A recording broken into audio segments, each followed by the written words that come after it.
अच्छा, क्वेश्चन जो पहला क्वेश्चन है, ये क्वेश्चन जो व्हीटस्टोन ब्रिज बैलेंसिंग का है, कभी कभार लगेगा सीरीज पैरेलल वाला सिलेबस में नहीं है, शायद नहीं आएगा, ऐसा नहीं। ठीक है बेटा, थोड़ा ध्यान रखिएगा। तो यहाँ पे कितना 5 रेजिस्टेंस दिया है, ओके, 5 रेजिस्टेंस दिया, ए लिया, बी सी डी ऐसे सब पॉइंट दे दिया, और एक 4 वोल्ट की बैटरी, ओके। अब इस कनेक्टिविटी को समझना है। ए से मान ला ऊपर अस्सी तक आएगा, क्या क्या उसको रास्ता मिलना है। ए से बी में गया, बी से सी में आया, एक रास्ता मिला। ए से बी में गया, बी से सी में आया, और एक रास्ता मिला, ए से डी में गया। ठीक है, जो ए से डी में गया, जिसे लाइट है, ए से डी में गया, और डी से भी सी में गया। तो पहले इस चीज को समझना है कि उस डायग्राम को बनाएंगे कैसे। पहले ए से बी में गया, बी से सी में गया, फिर उल्टा घूम के आया, कहाँ से, ए से डी में गया, डी से सी में गया, और दूसरा बी और डी के बीच में भी है। तो डायग्राम जो व्हीटस्टोन ब्रिज वाला बनेगा। ठीक है, ए से बी में गया, बी से सी में आया, फिर ए से बी में गया, डी से सी में गया, और बी से डी में गया, और रेजिस्टेंस मेंशन करके दे दिया। R1 क्या है, R2 क्या है, R3 क्या है, R4 क्या है, R5 क्या है। तो करेक्ट डायग्राम बनाएंगे, ए टू बी, बी टू सी, जो दिया है वही लेटर को मेंशन कीजिएगा। ओके, R1 1 ओम दिया, 1 ओम लिख दिया। R2 जो है तुम्हारा जो B2D जो था, सॉरी B2D R2 हाँ 5 ओम लिख दिया, एंड R3 जो D2C 4 ओम है, और ठीक है। अभी जो 1 के साथ 2 का रेशियो 1/2 है, और जो 2 के साथ 4 का रेशियो वो भी 1/2 है। दैट मीन्स हम लोग को ये मिल रहा है R1 upon R5 equals to R4 upon R3 equals to 1/2। That means Wheatstone bridge balanced. क्या है, Wheatstone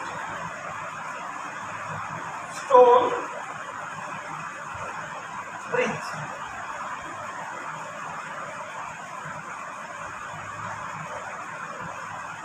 okay, Wheatstone bridge balanced, scientist का नाम है। 2 पार्ट है, व्हीटस्टोन नाम सीधा रख पाओगे, है ना। 1 2 4 2 4, मतलब ओम लिखना है तो ओम लिख दिया। ठीक है बेटा। तो क्या होता है, व्हीटस्टोन ब्रिज जब बैलेंस होते हैं, यहाँ पे करंट क्या होता है, 0। क्या 0 होते हैं, करंट 0 हो गया, तो उसको तो हम लोग नेगलेक्ट कर दिया। तो 1 2 रहा, 2 4 रहा, 1 और 2 सीरीज में रहा, 3 हो गया, 2 और 4 सीरीज में रहा, 6 हो गया।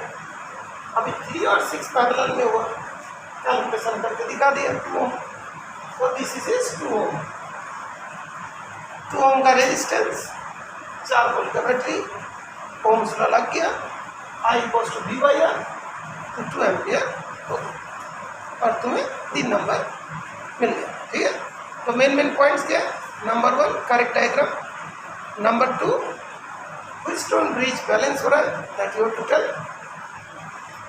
नंबर 3 जो है proper diagram and solution, last में 100 आगे।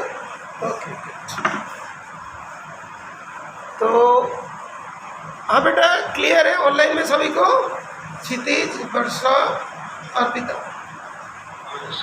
Okay good. अच्छा, डायग्राम में कन्फ्यूजन हो रहा है ना बेटा, डायग्राम कैसे करके बनाएंगे, कैसे आया नहीं आया, है ना। तो जैसे कोई करंट आएगा बेटा, ये पॉइंट में करंट को जाने का रास्ता ABC और ABC है ना, और B और D में भी जाएगा। ये तो बोलना है, क्या बोलना है,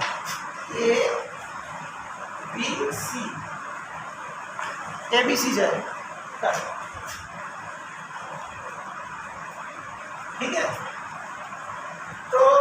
इसके बाद ए टू डी, ए से जाएगा डी, डी से जाएगा सी में।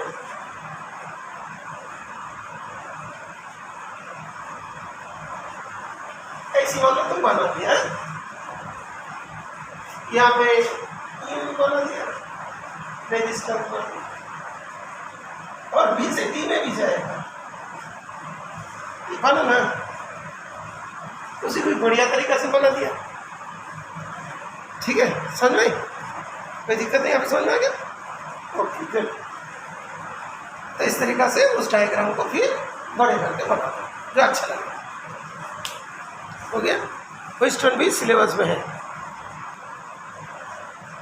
अच्छा, क्वेश्चन नंबर 2 है कि दिया a wire of 15 ohm resistance is gradually stretch, धीरे धीरे स्ट्रेच किया। पहले उसका लेंथ एल था, अभी डबल हो गया, कितना हो गया 12 हो गया। डायग्राम बना रेजिस्टेंस का क्या होता है, R equal to rho L by.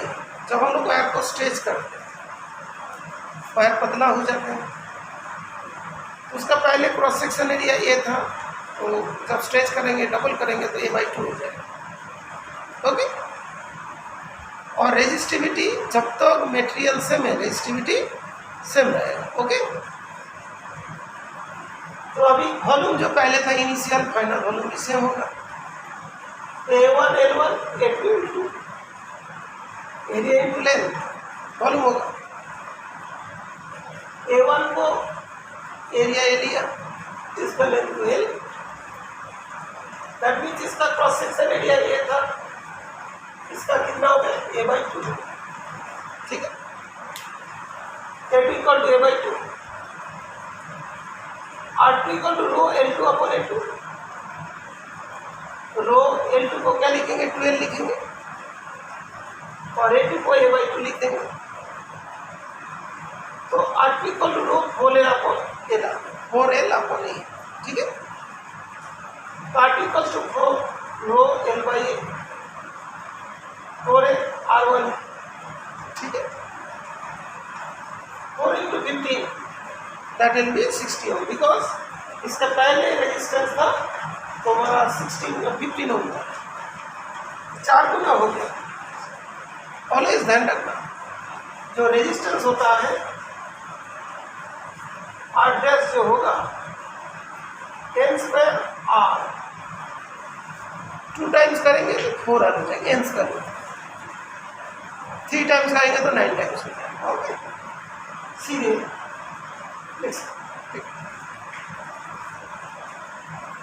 इसके बाद जो मतलब तुम इस जगह भी लिख देता हूँ कि जो है इस जगह से याद है।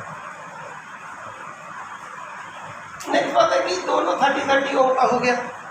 अभी दोनों का भी पैरेलल में फिट कर रही है, ये तो जानते हो। जब तार को आधा करेंगे तो रेजिस्टेंस आधा हो जाएगा, वहाँ पर तो स्ट्रेच किया है, कट का आधा करना, दोनों को पैरेलल में फिट करें। ठीक है, जैसे मान ये वाला है, ये कोई वायर है, इसका रेजिस्टेंस मान लो हमारा 30 ओम है, आधा आधा करेंगे तो 15 हो जाएगा। ठीक है बेटा, और इसको स्ट्रेच करेंगे तो पतला भी होगा, तो दोनों चीज़ तुमको ध्यान रखना है। तो जैसे स्ट्रेच किया तो वहाँ पे लेंथ डबल हो गया, लेकिन रेजिस्टेंस 4 टाइम हुआ था, बिकॉज क्रॉस सेक्शन एरिया के वजह से। तो ये 30 तो 15 हो गया इसका आर इन पैरेलल है ना, 1/30 15। तो I equals to V/R, V कितना 3, R कितना 15, तो 0.2 एम्पियर आ गया। The answer आएगा find the current drawn from the battery is 0.2 ampere. ठीक है, ओके ग्रेट। अच्छा, क्वेश्चन हम लोग का पास है कि थर्ड क्वेश्चन, जो 2 सेल दिया है जिसका EMF 6 वोल्ट है, दूसरे वाला का EMF 10 वोल्ट की, और अब ये जो दिया था ना 0.5 ओम, वो क्या होता है इंटरनल रेजिस्टेंस। सेल के अंदर जो रेजिस्टेंस होता है उसको क्या बोलते हैं, इंटरनल रेजिस्टेंस। और इसमें जो रेजिस्टेंस होता है इसको बोलते हैं कि ये भी इंटरनल रेजिस्टेंस है 1 ओम। अभी इस जगह से करंट निकला, इधर से करंट निकला, इधर से आया, अभी डायग्राम बना दिया है। और आर की वैल्यू ये एक्सटर्नल रेजिस्टेंस। क्वेश्चन करते वक्त जो मिस्टेक होता है, क्या क्या मिस्टेक होता है? मिस्टेक नंबर 1, कोई इंटरनल रेजिस्टेंस का इक्विवेलेंट निकालना भूल जाता है। जो सेल का ईएमएफ का इक्विवेलेंट ईएमएफ निकाल लेंगे कभी कभार, आर इक्विवेलेंट मतलब स्मॉल आर इक्विवेलेंट, जो इंटरनल रेजिस्टेंस का इक्विवेलेंट निकालना है। अभी जो दोनों को हमने रेजिस्टेंस को कंबाइन हुआ, इक्विवेलेंट हुआ, ये दोनों तो मिलके एक हो गया ना, सीरीज में हो गया। बड़े वाले और छोटे वाले सीरीज में हो गए, इस टाइप का हो गया। ओके, उसके बाद उसमें से तुम्हारा टोटल करंट आ जाएंगे, that will B I3। I3 के बाद हम लोग इसमें किरचॉफ्स लूप लगाते हैं। कौन सा? जंग मतलब लूप। उसमें से एक आ जाएगा, I1 आ जाएगा, नहीं तो I2 आ जाएगा। तो एक आ गया, दूसरा वाला भी फाइनल। ओके, एक बार लूप को डिसाइड करने में कभी कभार मिस्टेक हुआ, लूप को प्रॉपर्ली डिसाइड करना, ठीक है। तो स्टेप बाय स्टेप देखते हैं। इक्विवेलेंट पहले फाइंड हुआ, इक्विवेलेंट में भी कभी कभार कोई बच्चे गलत कर लेते हैं। वो क्या होता है? Opposite, E1 R2 plus E2 R1 divided by R1 plus R2। इसका डेरिवेशन तुम्हें आता है?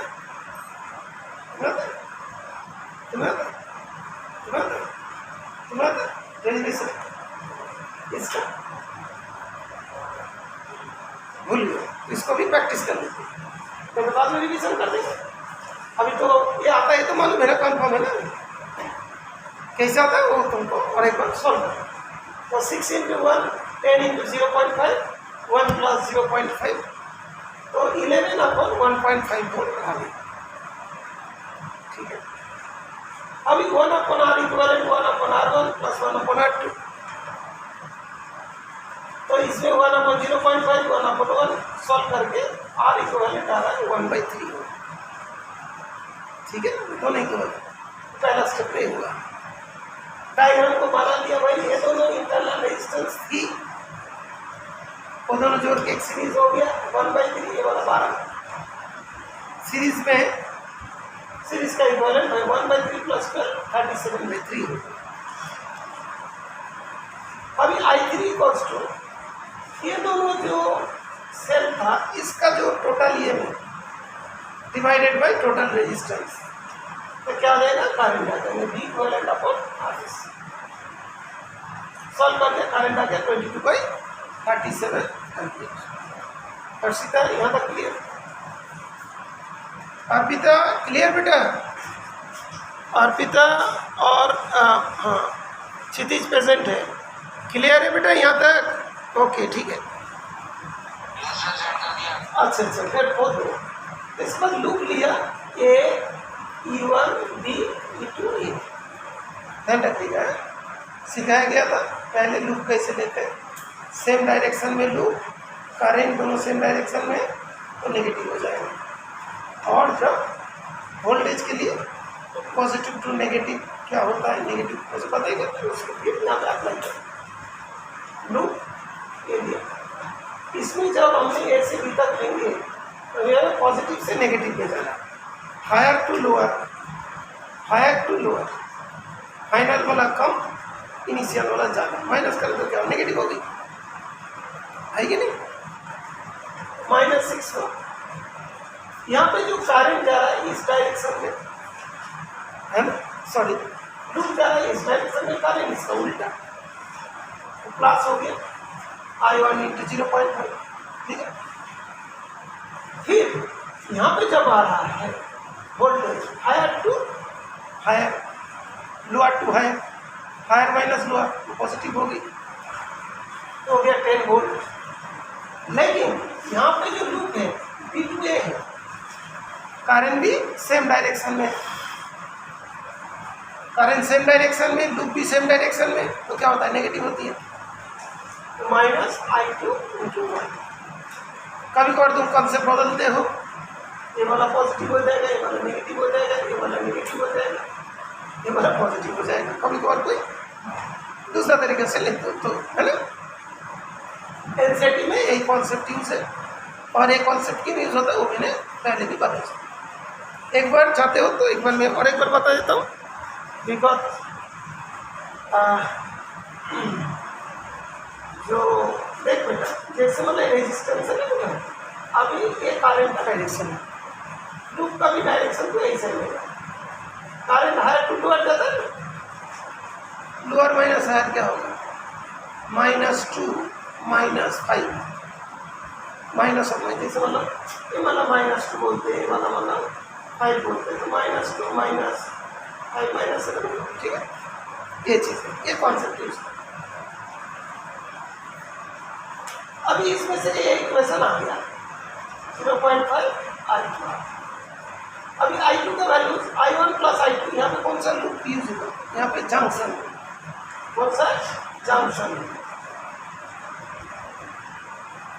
और वो पे loop use I1 plus I2 I3, I2 की जगह मैंने स्पुट कर दिया।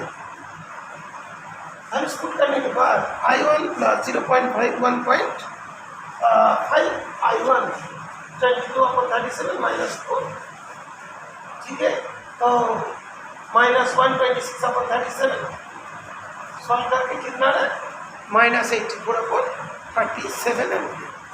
डेफिनेटली जब तुम्हारा एग्जाम में आंसर आएगा तुम सोचोगे मेरा तो गलत, लेकिन ध्यान रखना एनसीईआरटी में जो पहला क्वेश्चन थे उसमें क्या आंसर था 1/17 3/17 ऐसे ही होता है इसमें, ठीक है। तो माइनस का आया I1, तो I1 का माइनस का आया, इसके मतलब क्या है, I1 माइनस का है, मतलब करंट इधर जाएगा ओरिजिनल, ठीक है ना, बस समझ लीजिए। फिर I2 जो है I1 प्लस I2 I3 है, उसको सॉल्व कर दिया, ठीक है, 106/37। I2 का जो डायरेक्शन था वही है, इसका मतलब ये वाला हायर बैटरी है ना, यहाँ से करंट जाके लोअर बैटरी से, तो किर्चॉफ्स लॉ इतना इम्पोर्टेंट है, तुमने डायरेक्शन कैसे भी लिया, फाइनल आंसर जो आएगा उसी से तुम्हें सर्किट भी पता चलेगा, ठीक है, अंडरस्टूड। तो ऑनलाइन में भी समझ में आ गया, ऑफलाइन में भी समझ में आ गया ना, ठीक। बस था हम लोग का क्वेश्चन नंबर 4, उसका ग्राफ तुम लोग कोड भी बनाओगे, देखेंगे कि इसका ग्राफ सही है, मोस्ट ऑफ द केसेस में गलती होगी। इसके बाद हम लोग का लास्ट क्वेश्चन बचता है, so variation of resistivity of copper as a function of temperature in a graph. तो रेजिस्टिविटी लिख दिया और यहाँ पे टेम्परेचर भी लिख दिया, लेकिन सबसे बड़ी इंपॉर्टेंट चीज़ है यहाँ पे टेम्परेचर केल्विन में, ओके, टेम्परेचर केल्विन में, तो नीचे तुमको मेंशन करना पड़ेगा, ओके, टेम्परेचर केल्विन में। तो सर जो रेजिस्टिविटी है वो किस में है, रेजिस्टिविटी जो तुमने यहाँ पे पॉइंट बना रहे हो वो कितना 10⁻⁻6 -8 ओम मीटर पे, वो कर देना बेटर रहता है ना। चलो एक बार रोहित बनाएगा डायग्राम को, हाँ थोड़ा जो दो ग्राफ में थोड़ा इंप्रूव ग्राफ बना दीजिएगा। देखिएगा जो एनसीईआरटी में तुम्हारा उसका जो दिया ना 0.2 0.4 करके दिया, और 50 100 150 वाला केल्विन लिखना जरूरी होती है, और ये वाला रेजिस्टिविटी 10⁻⁸ को मीटर लिख देना, तो मतलब अच्छा, ठीक है, लंबा करने का चांसेस नहीं था, ओके।